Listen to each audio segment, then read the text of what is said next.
Good afternoon and welcome to the episode of the Ad Drop Podcast. I'm your host, Terrance Biggs. It's wild. Normally, when I introduce today's guest, I have a long list of superlatives. This one is different. This man not only makes me want to be a better writer, but a better person just by how he approaches the human condition, just from long discussions and just seeing him do his thing and how much he cares about his city. Even though it's his adopted city, it's still his city. It's the one where he lives in. And our guy had a birthday yesterday. My favorite guest of all time on his weekly spot, managing editor of Last Word on College Football, Tony Siracusa. Tony, belated happy birthday, my man. How are you today? Thank you. You flatter me, brother Biggs. I'm well. Thank you. I am well. It's funny when you're a college football writer and your birthday comes, in the heat of the season. Of course, I'm used to it by now, and it's all good. But it's funny because those around you want to celebrate your birthday. Well, my thing has always been like, yeah, whatever, birthday, fine, whatever. So daughter came into town over the weekend wanting to celebrate. I was like, great. She said, we'll have a weekend celebration, since your birthday's on a Tuesday. And I was like, cool. You and mom have a good time. I got a game to cover. I'll be in the press box on Saturday when you come here, but you and mom go have a good time. And they did. They went out and did all kinds of stuff and then went home and watched football games for the rest of the night after that. But did a few years ago. She was like, I want to come into town for your birthday. And I was like, cool, I'll be in South Bend for the Wake Forest Notre Dame game, but you have a good time celebrating my birthday. See, when I was Um, growing up, that third week of November was always the USC versus UCLA game when I was a kid. ah, And to me, even as an 8, 9, 10-year old, when birthdays are supposed to be fun, I was all about the game. I cared more about that game than I did my own birthday, even as a little kid. So I've just grown up that, it's college football first. Birthday, yeah, we'll get to it when we get to it. at what point do we, or do I stop being surprised how good Wake has been this season? 'Cause I am surprised every time now. With every win, I catch myself. Oh, damn. Okay. Yeah. And it's become a common occurrence. Just just from a far off view as a Hmm. they play with a different sort of emotion. I've watched because of being on the show the last couple of years. I've watched this team via game, just via TV, and just Hmm. they didn't seem to have that. They play with an urgency that they may not have Hmm. had in the last couple of years. I think that's right. And from what we talked about last week, they have a lot of the same players from last year. Hmm. So the coaching vibe is that different? It is. It really is. And that's not a negative on Dave Clawson. The prior coaching staff. Look, Clawson is arguably the most successful coach in Wake Forest history, with all the bowl games that he went to in his 11 years. But the approach is different. Clawson was very cerebral and professorial about everything. That's not to say Jake Dickert isn't a thinker. He is, but it's different. One, he's 14, 15 years younger than Clawson. He's been a head coach prior to this. He's been a head coach for exactly 3 years, whereas Clawson had come from Bowling Green and had been head coach before that. So he had a couple of decades. This is a defense that matches Dickert's approach, his daily approach, whether it's to the media or his team, which is aggressive. A lot of blitzes, a lot of hiding the blitzes, a lot of aggression from the front four. So they played well against North Carolina. The offense still has some holes, but they played much better. Although the it was kind of funny because the first touchdown was on a fumble where Robbie Ashford fumbled the ball, lowered his head to take on the contact, fumbled, and one of the receivers was right there to pick it up, Carlos Hernandez, and run it 50 yards for a touchdown. Um, Another one, Dickert has been openly concerned about the lack of explosive plays on offense. So they ran a flea flicker that wound up being a 70-yard touchdown with it was funny. One, the blocking by Sawyer Racanelli, one of the receivers, became an instant urban legend as to how many players he took on, how many defenders he took on. Post-game press conference, we heard four, we heard six, we heard Ashford say Racanelli took on the entire defense. Went back and watched it again, and he actually literally blocked three guys at one time with his wingspan. I asked Dickert about it on Monday. I said, "Do you have an official tally of what he actually did?" And he said, "Well, he blocked three physically, two took a bad angle because of him, and one quit on the play. So I'm giving him credit for six." Yeah, that So hurts. but so it is different, and we've talked about it. It's a different vibe. It's and of course it helps that they're 7-3 and they play Delaware this week. And of course, Dickert is going to say all the right coaching things, that we're not going to overlook Delaware and they're a good team and have a good offense, but they have Delaware and then they have Duke on the road. And Duke is very fallible right now. I mean, they got hammered last week. And so you're looking at a team that went 4-8 in back-to-back years in the last 2 years of Clawson, and could be 8-4. Could be. It's a stretch, but could wind up 9-3, which would really be something. 9-3, and your trip to their bowl game would be an in-town voyage. Oh boy, we're rooting for that. I think my wife would still charge me the Marriott points that I would have to use to go on the road. She's gonna say, "Sorry, buddy, before you head upstairs, I'm gonna need to verify your points." So, but yeah, so we'll see. But they are playing well, and to your point, yeah, it's a different vibe. One of the points that I brought up Saturday in the post-game press conference and then talked about again with Dickert on Monday was when he got here, and we posted an article about this on Tuesday. When he got to Wake Forest, he made clear, he said all the regular coaching stuff. You say, we're here to win, we want championships, blah, blah, blah, all the coach talk. And he said, this is not a transition year coming up. We expect to win. We expect to do well. And I asked him that, and he said, yeah, to be clear, it was not about me or the coaching staff. It was about the seniors who chose to come back after I met with them when I took the job. I owed it to them to not say, well, this is a transition year. We're going to move in some of our other players. We're going to do this. I owed it to them to give everything as though they were here for the first time. He said they put it all out on the line for Wake Forest for years.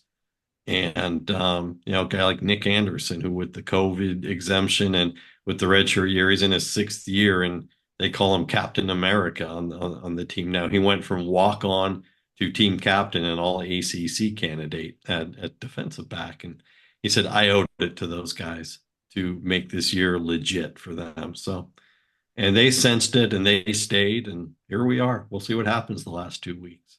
It is one of the best stories that we have in college It's football. a big turnaround. It is one of the best turnaround stories. I like that one. I like the Virginia story.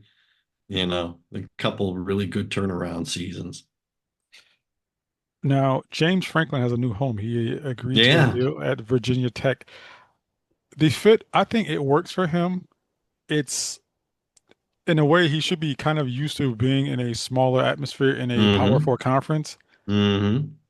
How long do you think it'll take him to kind of get the a program going in his direction? Virginia Tech has committed a lot of money to stadium renovation, facility renovation. They've committed the revenue sharing with a large chunk to football because football is the flagship sport at Virginia Tech. You don't hear about the Hokies in a lot of other conference races in other sports. So I think next year you're going to see an improvement next season, and then after that, the sky's the limit. I mean, I think you're going to see a return to the kind of success we saw under Frank Beamer. at Virginia Tech, which was constant yearly competing for the conference championships. And You know, I think we're going to see that again under Franklin. I think it's a great fit. I think it's a huge home run for Virginia Tech to secure him. and if you look at the kind of future timeline, it aligns perfectly with the perhaps end of the ACC as we know it. So, I Yeah, mean, so theoretically, Virginia Tech could be auditioning for the next conference. sure. You know what? And this gives them a huge boost. Having a marquee coach like this. Look, he turned around Vanderbilt. He got if all he does, if all he does is what he did at Penn State, and he does that at Virginia Tech, they're going to build a statue to him out front of the stadium Uh, because it wasn't good enough at Penn State because you were losing to Ohio State and Michigan every year. Now you add in Oregon, and he had a rough year with some relatively inexcusable losses, especially to a program like UCLA. But he gets those 9 to 10 wins a year every year and competes for the conference championship every year and gets a high second tier bowl game or a low first tier bowl game on a regular basis. They're going to build a statue to him in Blacksburg. I agree. He's already taking staff. Um, it was kind of interesting to note that um, the chief of staff, I think they called him at Penn State, Kevin Threlkel, who was and the general manager, Andy Frank, who was the guy who fills that role that so many schools are doing now with the GM managing the revenue sharing and the portal and so on. Amazingly, when the announcement came that Franklin had been hired, their names came down off the Penn State website. So presumably they've already decided they're following him to Virginia Tech. So those are big gets. The I other mean, thing too that I think is mhm. interesting on this story is the amazement that media and fans alike, the stunning revelation that Franklin's only going to get $9 million from his buyout with Penn State because of the off. That was what was negotiated based on a likely offset and the mitigation clause. And boy, that's shocking because it shows that those people didn't listen to the Ad Drop podcast. Because if they had been in touch with my man T Biggs, they would have known weeks ago that we had said that even though he was owed 49 million or whatever it was, he was going to get less than half of that when all was said and done because he had a duty to mitigate clause and he was going to have to look for something else. And he had an offset clause so that new money was going to erase what what he was owed by Penn State. So this shouldn't be a surprise to anybody. He knew that Virginia Tech, he's known for a week that this contract was coming, that Jimmy Sexton was getting them set. It was a matter of dotting the I's and crossing the T's and negotiating the final details. And at that point, once you know, here's what I'm going to be making, I can now accept this in a negotiated buyout from Penn State because the dollars wash in my bank account, one to the other. I mean, it's a good move from all around, and it'll be interesting to see where Penn State goes. But I think that they hubris got to them, and Yeah. it's I mean, it's a hard recruit because you're in the middle of nowhere and you're in the Big Sure. Ten. They should have. Look, it's a great venue on Saturdays, but you're still competing with Ohio State, Michigan, and Oregon now, and a frequently good Washington team. I think, I know that if you believe the sourcing, and I do, Bob Chesney interviewed there over the weekend. Well, Bob Chesney did not interview. Let's be clear. Bob Chesney is still coaching James Madison. They talked to Bob Chesney's agent. when we say that someone interviewed, no, they didn't. There may have been a quick conversation over the phone, but it was the agent representing his client and saying, here's what we would need and here's what we would do. Bob Chesney did not leave James Madison after week 11 of the season to go up to Happy Valley and do this interview. He's not Lane Kiffin. Um, but I also think one of the places they're going to look is Pat Fitzgerald, the former Northwestern coach who was really vindicated in his firing from Northwestern, and they wound up with nothing when they fired him for cause for his behavior and the way he disciplined and handled players. I think Pat Fitzgerald's going to get a look up there also. And If I'm those are the interviews that can happen now because Fitzgerald's unemployed right now. true, if I'm Fitzgerald, I mean, if I am Chesney, I stay at James Madison and don't even ponder going to Penn State. It's something. It's such a. It's funny. Growing up, it was like one of the cornerstone type of institution, but because of everything that happened, Mhm. it still kind of gives me the ick. Yeah, no, I agree. And I think when Bill O'Brien went there, he helped clean up some of that ick. And I think James Franklin is, and being there a long time has cleaned up a lot of the ick. I think Chesney is going to have his choice. Um, how do I put this? Chesney is going to have his choice in the Lane Kiffin leftovers. If Kiffin stays put, Chesney's going to be a candidate at both Auburn and Florida. Um, there are strong rumors that Chesney, whose agent, by the way, is Jimmy Sexton, that there is mutual interest between UCLA and Chesney. That's an odd fit. Chesney has never coached west of the Mississippi. And he's a great coach. And do I think it would be a good get for UCLA? Sure, but I'm not sure I see where Chesney's interest in UCLA would come from. So it's possible, but it's a strange fit. But if Kiffin moves to Florida, as the rumor mill persists, then Chesney's going to get a look at the Ole Miss job. So, wherever Kiffin doesn't go, look for Chesney to be a candidate there. You mentioned Kiffin. It's Mhm. weird. We read stories about how the administration at Ole Miss is giving him a deadline before the Egg Bowl next week to kind of come up with uh his decision. He went on Pat McAfee's show and denied it.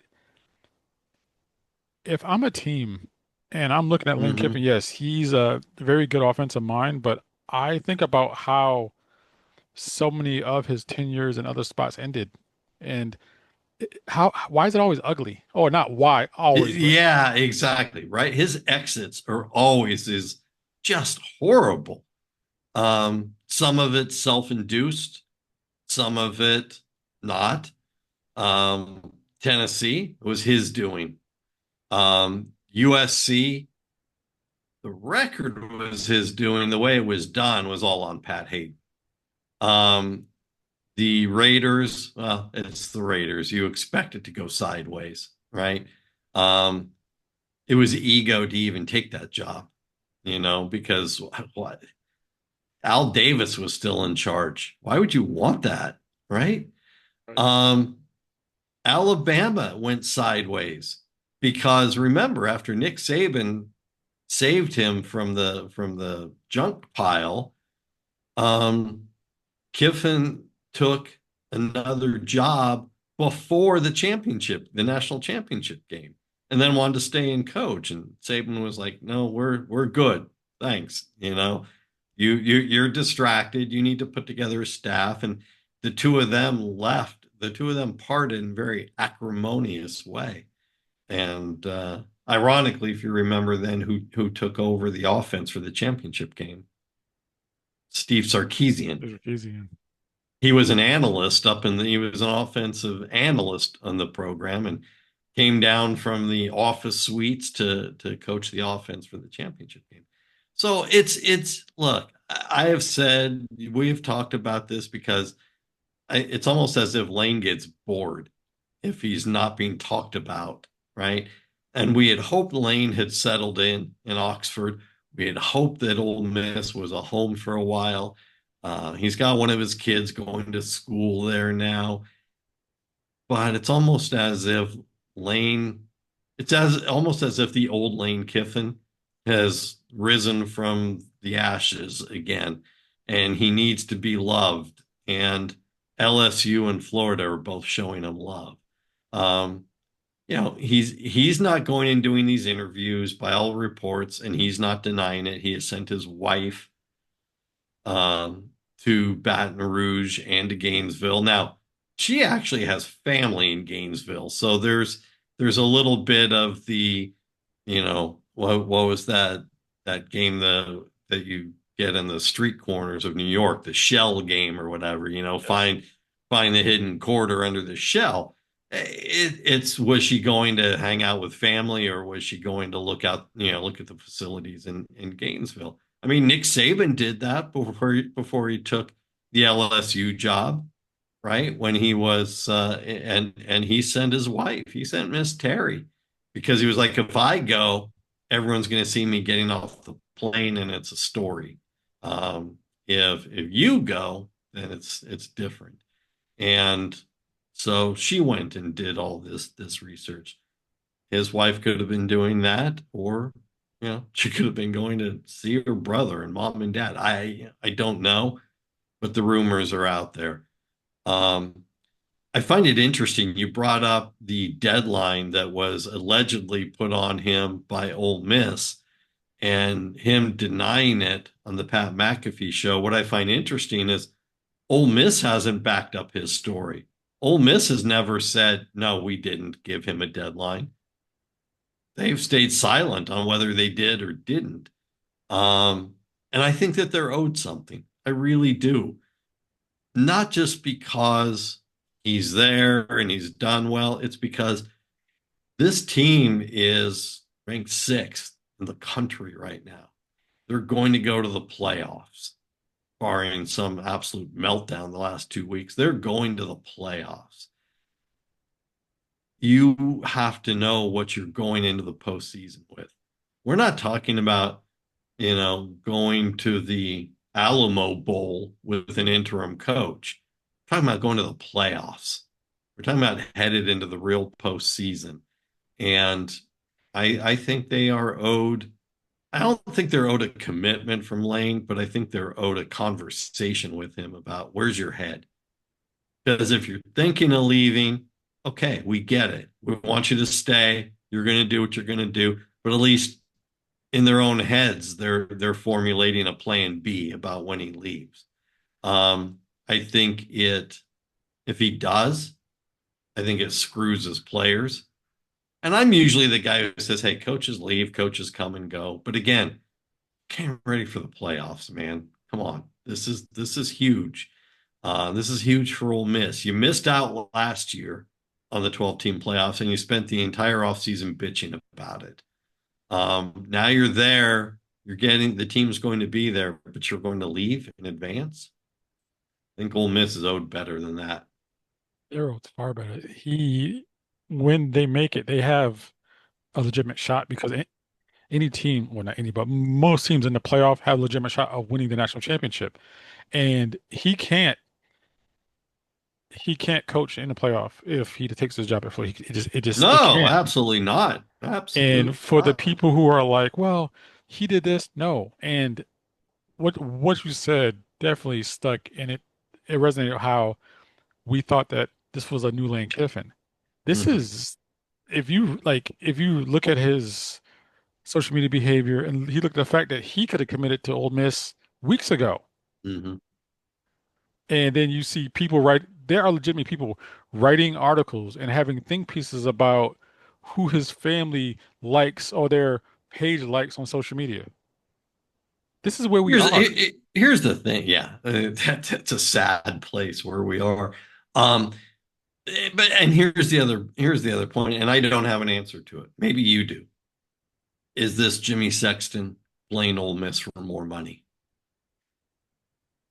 I don't know. Maybe, but you know, Jimmy Sexton is moving the chess pieces, and maybe Lane is quiet about it because, Jimmy Sexton is trying to bleed more money out of Ole Miss for his client. I don't know. Could be possible. It's up there as a possibility. And as typical with Lane, lots of possibilities out Exactly. And there. if this is Jimmy Sexton's, his doing, he has to understand that his client is taking just oh, he's about to take serious criticism from all corners about this, about how this was handled. And yes, it won't matter, but he's if he walks into Florida, his mandate to win is next year. Yeah, sure. Play- And And let me ask you this, because you mm, cover Florida. Is Florida a better job than Ole Miss right now? no, Yeah, I don't think so either. for three reasons. One, Florida football now has to share the spotlight with the defending national champions in basketball. Hmm. Two, Florida hasn't been Florida in like 15 years. Right. Three, Kiffin will be measured against Urban Meyer, Yes. against Steve Spurrier. Yes. At Ole Miss, he's measured against himself. Yep. So he Yeah. has a No, choice I to think make. that's right. Either build a legacy here where, like you said, they will construct a giant statue in his honor, or go somewhere where you're at least going to be the third, you might be the third best coach in school history. Right. Maybe. Maybe. Maybe. But they would put his name on the football stadium in Oxford, Vaught Hemingway Kiffin Stadium. I mean, it's just one of those things that would happen, but it's It's yeah. I mean, and look, Florida has made tons of mistakes over the years. Like you said, this isn't the Florida of old. You know, we've forgotten about the Ron Zook era at Florida, or the McElwain era, or even the Dan Mullen era. It's but again, and we talk about this frequently, coaches are egomaniacs. You have to be. It's what you do as someone's car alarm goes off. Not mine, so it's okay. Um, the but if you are an egomaniac, which Lane Kiffin is, and you're a narcissist, which is different than being an egomaniac. There are fine points that make it different, but you're a narcissist, which Lane Kiffin is to a degree. Which suits your ego better? Being swooned over by Florida, what was once a major SEC team, or being happy at Ole Miss that no matter what you do, it's better than what they had. exactly. And he's And not, legacy, that's the word you kept using, a legacy. and So he's step which suits your ego more?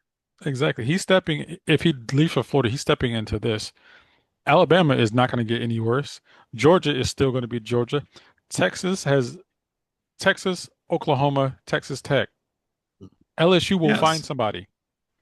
So Lane Kiffin will probably end up, if he takes the reins at Florida, being the sixth best team in the SEC, which is Yeah. so Yeah. it's a lateral move at best. Yeah. Probably a step back. And what galls me most are local media, because these are the people who realize that they're going to lay flowers at his feet in the offseason, but I have a feeling that some of them will take easy on him because of his quotability, his ability to have a soundbite. But he's there to win, and there's no excuses. And I feel bad for the Florida players who are playing in the next two games, and they don't know what's going to happen. Like a couple of these guys, or is this like they're playing in these two games just to play out the string and just be able to build for next season. And Hmm. Kiffin could have made this decision. He could have made his decision. He could have made it. He could have had his agent say, "Hey, why don't you calm that down?" But Hmm. like you said, he likes being wooed, and it's kind of childish behavior at somebody of It Lane's is. age. And I'm like, and Florida doesn't realize this. If he did it to Ole Miss, if he did it to Tennessee, He'll he'll do do it it to to you you. too. Yep. And what's to say that in 3 or 4 years, the he might get a NFL call, doesn't come NFL calling call, again. Yep. or he gets it from Texas or Alabama calls. Sure. Then what? Yep. It's and you have people in that fan base who are willing to flush their sense of right and wrong. They're Hmm. they're not going to beat Georgia. They're not going to be better than Texas. No. They beat Or Texas, but A&M. They're not going to be better than Texas A&M. Look what Mike Elko is doing at Texas A&M. and Lane has to understand this. Like these are the teams that he'll be playing each year, and Hmm. they will probably play Ole Miss next year. And some of those Ole Miss players who probably won't go with some of them won't go with him. They're gonna remember that because he's gonna do. Right. I think what's gonna happen. He's gonna take the Florida job, and He's going to do Ole Miss so wrong. I think you're right. I think that I do think he's going to go to Florida. I still have hopes that he shows some integrity and stays at Ole Miss. That has resurrected his career as a head coach. Um, but we'll see. And I think if we stay with the everything like you mentioned, Bob Chesney and Auburn, that's a perfect fit. Brent Key, Hmm. perfect fit. Hmm. And and covering both teams, I'm not sure who has a more delusional fan base, the Auburn fan base or the Florida fan base. Auburn tries to measure themselves by Alabama. You, You're not Alabama. you'll You're not never will even be. close. Nope. And Florida tries to measure themselves by Georgia. On no planet, by any metric, will they ever be Georgia again. That's Right. Georgia because of Smart and Kirby Smart is actually, I think he's a couple of years younger than Lane, Yeah. and he's going to be there a while, Right. and he's going to be Lane's problem. Sure. And Oh, absolutely. Yeah. You're not, if you're Florida, you're not close to the upper echelon of the SEC. You're not even close to the middle ground of the SEC. So you got a long, long way to go. But yeah, look, fan bases are inherently delusional. Um, it's like someone who, you know, a woman who has an affair with a married man. Well, if he's cheating on her, he's going to cheat on you. That's just the way it goes. And you know that. And so you got to know if you're Florida and you're going after him like this, he'll give you a few good years and then he's going to eyeball somebody else, and that's life with Lane, apparently. We thought he I, had settled down. I still have hope that he has. I still have hope. I openly admit I want him to stay at Ole Miss same. because building up the Ole Miss program has been fun to watch. He's done a great job, and as someone who covers college football, it has been fun to watch. So I still am hoping he stays. He's made a program with such a problematic past due Hmm. to coaching, proximity, location, kind of in kind of an inclusive experience where you see Hmm. players from all different backgrounds and Hmm. cultures being able to come and play. Sure. And it's a fun story. I Hmm. would like for him to stay there because it gives the SEC and the college football landscape another team to Yes. be a contender. And if he's Yes. not, that might set them back. They might go back to being like 6, 7 win Ole Miss, which Yeah. No, I think that's a great point. It's given a fresh infusion, fresh blood into the SEC. It's good for college football. because people like to draw the parallel between Lane and Eli Drinkwitz as far as maybe they feel as though they've gone as far they can go. The ceiling at Mississippi is way higher than the ceiling at Missouri. Far higher. Absolutely. They have more money to Absolutely. spend. They have better facilities. They have more money to invest in the program. Where Missouri is Missouri is okay. Like I, it's I I do think Drinkwitz has hit the ceiling or is close to it at same. Missouri. That's why I could see Drinkwitz going to Florida and having a positive impact. because there's not much left at Missouri for him to do. They don't have the resources. They don't spend the money. They're not going to spend the money. They're spending what they're going to spend. And so I think he's close to reaching his ceiling. I could see him going to Florida. And I It- actually think that would be a good match. exactly. It just with Lane has one moral decision to make. Like, there's right and wrong in this world. All he has to do is not do anything. Just stay I exactly like what like this the way we're moving all the chess pieces. We've got Kiffin staying at Ole Miss. We're gonna put Chesney at Auburn. We're gonna put Drinkwitz at Florida. We're gonna fill all these spots.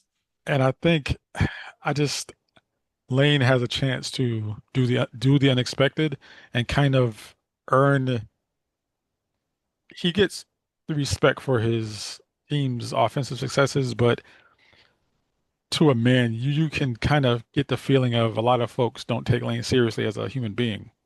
Well, because he's glib and he's sarcastic and he knows it. But you just said something which really strikes me. He could do the unexpected. So a coach staying at a job where he has succeeded and they have rewarded him is now the unexpected. These are the times we live in, my brother. This is the times that we definitely live in. I hope that, but now speaking of the time we live in, Yeah. there was, I think it was on three, they published something about the University of Michigan, pondering independence, which Mm. I cannot see that happening. Just the whole the investment, the Hmm. private equity, Hmm. which Not is private equity. uh Remember, not yes, private equity, no, private capital. private capital. The whole private capital investment Yes. is affecting the Big Ten, and you see people with a lot of things to say about Commissioner uh, uh, um, uh, Tony Edie. Petitti, and he's just kind of like, I think Michigan is not going to go anywhere, and I think that they will somehow figure out something as a compromise. Right. Well, look, and I think that what we've seen in the past 72 hours is that now that we are seeing more of the details in schools, I think when you and I talked last week, we agreed we had Michigan and USC were against Petitti's plan for this capital investment. And other schools were like, we don't know enough about it. Now that more has been put out there, there is more opposition to it. It would commit the schools to a 20-year grant of rights on their media deals. Look, man, we've learned, right? We learned from the Pac-12 that, they had a 15-year media deal and it imploded. Um, we've learned from the ACC, 25-year grant of rights is not going to hold up in court, you know. So now you're getting several schools saying, yeah, no, don't want any part of it. And some of them saying we don't understand this need for this influx of cash. Everyone's doing fine, you know. But why does Ohio State, Michigan, USC, Penn State, Oregon, why do they need to help Rutgers financially, or Maryland financially? And the answer is they don't, or they shouldn't. So it's this has now been paused. This is even the California financing has now been kind of put aside for now. They're like, well, we'll have further discussions somewhere down the road. I think the idea of Michigan going independent and even USC was silly. It was, well, if they do this deal, maybe we'll have to leave. They were trying to back Petitti into a corner. Michigan's not going independent. They No, don't look. Notre Dame gets away with it because Notre Dame's NBC contract, the first NBC contract they had was 25 years ago. And it's been so profitable for both sides that, the every 5-year renewal isn't automatic. Michigan isn't that.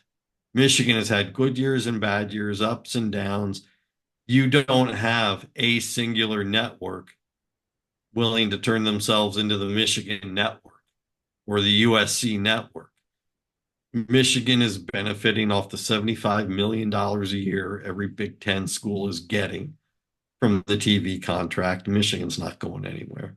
No, and it to suggest as much as is definitely odd. I think that one thing the Big Ten should stop doing is growing. Like keep it at, Yes. probably even contract a couple. Like have that long sit down with Purdue and maybe, you know what, this might not be for you. Like, can we interest you in some Big 12? I mean, it's just That's that'd be a funny conversation. Purdue brings something to the table for basketball, but that's true. not a lot else. But you got No, to tell me what Rutgers brings to the table in proximity anywhere. to New York, that's it. Yeah, you know, Piscataway, distance to New York, whatever. And people are like Um, that. People act like that's a huge thing. I'm like, people in New York uh, don't watch Rutgers football. People in New York are inherently not big college sports people. It's a pro sports town from top to bottom. It's a Yankees town and a Mets town and a Knicks town. Certainly the Giants and to a lesser degree the Jets, even with their residents in New Jersey. It is not. It was way back when you and I were ever so much younger, in the days of Big East basketball, when Dave Gavitt, created that juggernaut and people were paying attention to St. John's and Louis Carnesecca. That was different, because it was a constant rivalry every night, whether it was St. John's versus Georgetown or Syracuse and Villanova or whatever. Those days are long, long, long gone. And even then, that was a basketball community that went to watch games at the Garden. It was never a college football city. Ever. And it definitely will be a interesting watch. Now, speaking of watch, Mhm. because the SEC has decided to schedule whoever, whoever FCS team that they decided to lop on the schedule, looking directly at Auburn playing Mercer, which A&M playing Samford. yes. And I'm And like, I hate this. I I am okay with the FBS schools playing FCS schools. It helps find their money games for the FCS schools, right? One game against Alabama or one game against A&M or Georgia finances your football program for an entire year at an FCS school. I'm good with it. I am not good with it, and I have never been good with it in the third week of November. Stop it. Play them in September, the same time everybody else plays the deadbeats. yes. And now you've got a huge Big 12 race that is exciting to watch. You've got chaos in the ACC. You've got the Big 10 race, and you've got half a year, you've got Alabama playing Eastern Illinois. Come on, stop it. Do that in September, the same time everybody else does. Exactly. Speaking of the Big 12, you got BYU Hmm? and Cincinnati, where Hmm? these games are fun, and the Absolutely. the Big 12 might be the most entertaining conference It because is. they have strong defenses, but chances are a lot of those defenses will not show up in these big games, and it's just Right. they go back to the old school. I'm just gonna throw the ball like the Pac-12 was about 10 years ago. Those late games on the East Coast where it's like 12 o'clock in the morning and you're watching Oregon State and UCLA kind of fight it out, and Sure. Barry Thompson will be on the call. It's Great just, time. Wow. That is old school. Yes. and now you have BYU and Cincinnati where Sure. Satterfield, Scott Satterfield, he's done a phenomenal job. Hmm. And I thought when he took the job, when he left Louisville, that it was a lateral move. I did too, but he's done a good job there. He puts them as a contender. I mean, they're not right now. They're 7-3, but 7-3 at Cincinnati is having a heck of a good year. You can wind up with an 8-4. You're not going to go 9-3, but you can wind up 8-4 and go to get a good second tier bowl game, which, by the way, second tier bowl games have good financial payouts to the teams. We're talking 4, 5, 6 million dollars per team of sponsor money, and you know, deduct your expenses for making the trip and whatever. You walk home with $4 million of new revenue. It's a nice chunk of change. Um, Cincinnati for this one at 7-3 is an underdog at home, which is unusual to see. But BYU, even after the loss, is playing really well. They're 9-1. They are number 11 in the new committee, college football playoff committee poll. BYU has been outstanding at home, but this is at Cincinnati. And BYU has been a little bit more uneven. You got a freshman quarterback, you got Bear Bachmeier, and freshmen get a little uneven on the road until they learn how to play on the road. And I'm a fan of the family Bachmeier, Hank and Bear and Tiger, and someday Hank's son Bronco. you know, Yes. I, I'm I'm I'm on board with all of the Bachmeier clan, literally. And look, Bachmeier's had a great season. I mean, nobody saw this coming. No. And he's got a tremendous QBR. He looks really good. He is effective. He's not gonna win any track meet, but he's very effective running. He's a big kid, and he's very effective running. So, and Cincinnati's got some question marks health wise at running back because Evan Pryor has been banged up, and he's had an ankle injury and he's back, but is he back 75%? Is he back 90%?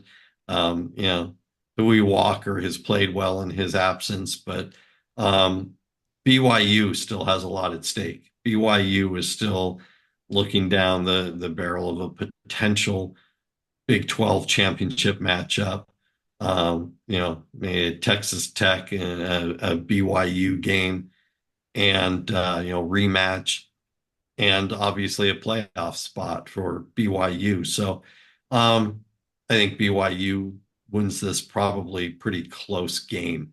I think Cincinnati hangs with them for quite a while, but um, you know, Cincinnati is 67th in the country in turnover margin. They turn the ball over a little too much, and I think BYU probably winds up taking advantage of that late in the game. I agree. I see it along the same way. I just BYU, they're consistent, and Bachmeier, they mentioned he's not only effective, but he's efficient. Like he doesn't try to do too much Mm-hmm. with when he runs the ball. He's like, you know what, I'm It's gonna go true. get his yards and fall down. Just Yeah, he's going to go get his 4 or 5 yards, move the chains, keep them ahead of schedule, as game announcers like to say. If you're not behind the chains, you are ahead of schedule.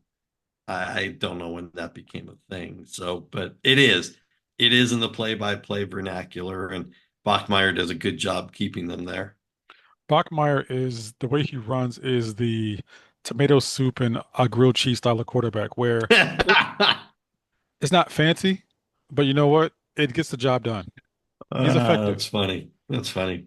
I hate And tomato soup, so it's funny. same, not a fan. I'm more of No. a chowder guy. I gotta have something with some gravitas to it. Yes, not just tomato soup, Tomatoes a but flavor, not a food. exactly. And it's just, I see BYU winning now. USC and Oregon, where Hmm. it's a old Pac-12 class, Pac-8 Sure. clash now It in is, yeah. the Big Ten. Oregon, I think people are forgetting about Oregon because of the loss, and I think that they will be reminded of them in this game. I see Oregon trying to race out and just not looking back. Well, I think a couple things. One, first thing, most important thing, it's at Autzen. That makes all the difference in the world. Yeah, I know Indiana went to Autzen and won. I get it. Um, but Indiana is Indiana. Indiana's number two in the country for a reason. Um, Oregon, that is Oregon's only lost. They're 9-1 overall, 6-1 in the conference. SC has two losses, but they're still 6-1 in the conference. I think they are 15th, if I have that correct, in the new rankings.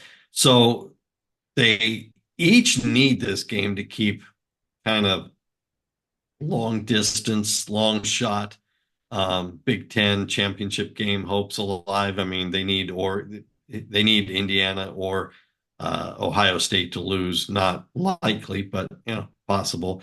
They're both tied with Michigan for third place in the conference. But the Ducks have the most on the line right now for this game because they're looking at a playoff spot. Even if they're not in the Big Ten championship game, they're still looking at a playoff spot. USC is on the outside looking in of the playoffs right now. So, look, I think Oregon has played well since that loss to Indiana. And like you said, people kind of forgot they lost to Indiana. The kind of luster is off the shiny helmets. But Oregon's defense is only allowing 11 points a game in the last 3 games, 4 games, whatever it's been since the Indiana loss. So that defense has stepped up quite a bit. Um, and and if you watch kind of player who's going to go very high in the NFL draft where his brother didn't. You're going to see Mateo Uyunglele really perform. The kid is having a fantastic season. Um, Oregon beat up on Minnesota last week. Dante Moore threw for 300 yards. Stat last week, though, was not the yardage, but Dante Moore had a completion rate of 90% last week. I mean, you can't go on, well, I can't go on a video game and get a 90% completion rate. I'm not a gamer, so I have even less chance. But he was 27 of 30 passing last week. I get it as Minnesota, but holy moly. Um, SC has won all their games since the loss to Notre Dame. Um, but they've got, and their offense averaging about 450 yards a game since the Notre Dame loss. Should be a good game, should be a high scoring game. I think, SC tends to get sloppy with the ball at times. And I think Oregon jumps on that, especially at home. I agree. I see Oregon probably winning by 2 touchdowns. Ooh, I don't even think that much, but all right. I I think it's just closer than that. I think it's a, 7 to 10 point game, but Oregon wins. can see it now. It's funny. I was tagged on social media by our guy K-Mac, and he has his bowl projections. And the first thing I look at is where Wake Forest is going. You're still in Annapolis, I but know. the march to mayonnaise is on. The march to mayonnaise. I love that. That is awesome. Look, I don't mind. I've never been to the Naval Academy, so if we go to Annapolis, that's fine. That's cool. You know, check out what I'm allowed to check out of the Naval Academy. I always like whenever I'm going to a new place, I wind up going to the stadium way early because I like walking around campus, and checking out where I am and seeing what's what. One of the funny ones was when I went to the Wake Forest at Vanderbilt game. I think it was about 3 years ago, 3 seasons ago, maybe 2 seasons ago. And I posted, it's ironic that now because I have press credentials, I'm allowed to walk around a campus where I never would have even been allowed to take the tour based on my high school grades. They wouldn't have even let me take the tour back in the day. And watching a game with two schools who, they wouldn't have even, taken my application, even if I had tried to apply, back in the day with my high school grades. It's funny when you look at both of those schools, they're like mirror images of each other. Sure they are. Sure they are. Just The really good. Vanderbilt has invested a lot more in its football program over the past year or two than has Wake, but yeah, there's no question that there's some mirror there, but yeah, Kevin Kmack put out his projections today as we record this on Wednesday. I haven't had a chance to look at them much yet, so He, I will check it out. I will say that from an editorial standpoint, I let K-Mac do what he needs to do. The guy studies the stuff and the conference tie-ins. And a lot of these bowls have multiple conference tie-ins, so they've got options of where to go with it. And it's a lot more complex than it used to be, especially with the 12-team playoff. It's a lot more complex. But the guy just, goes through this and goes through all the minutia of it over and over and over and over. So I'm like, dude, you have it down. I'll read it when you publish it. We let somebody else do the editing because I don't want to look at it yet. And so Kate or Maggie or one of the editors will take it, and I see it when it publishes. I won't divulge who he has, in the title game, but I will say this: how he lays it out. One, it works, and two, it's the game that I want to see. It's the one that, without a doubt, it would be the game of the year and possibly the game of Wow, the decade. wow. I mean, I'm he lays gonna out have to go look and see what we published. now. How can people interact with you on social media? What else is coming up on Last Word? They can go to lastwordonsports.com, go to the college football link. They can go to Instagram and Facebook and Twitter and Blue Sky, and they can find me at Tony Bruin on those fine apps when Cloudflare hasn't taken them down.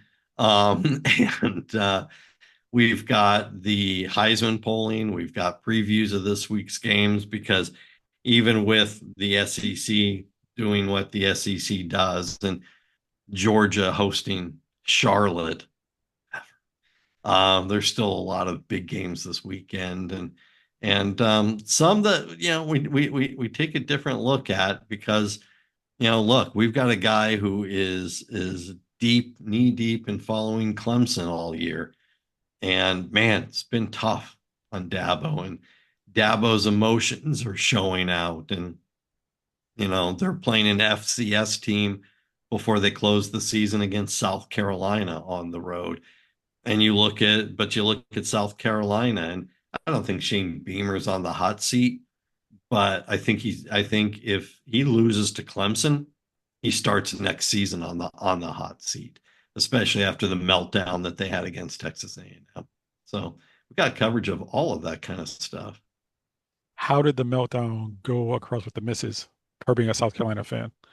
She was she was not pleased when I left the house to make the drive to Winston-Salem. They had South Carolina had a huge lead, and she was like, "Wow, check this out! Going to ruin A&M's season."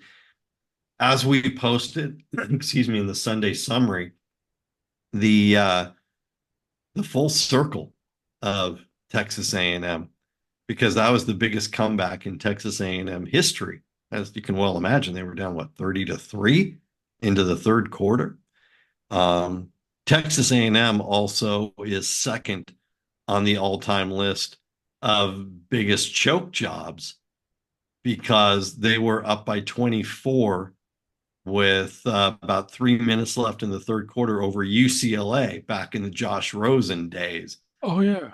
and lost on a touchdown when Rosen faked the spike to pretend like they were just going to stop the clock and kick the field goal. And he faked the spike and threw a touchdown pass and beat A&M with like 12 seconds left after being down by 24 points in the third quarter. So A&M was on both sides of that kind of equation. There you go. Owen, as always, thank you so much for joining me on this episode of the Ad Drop Podcast. Happy to do it, man. Be well.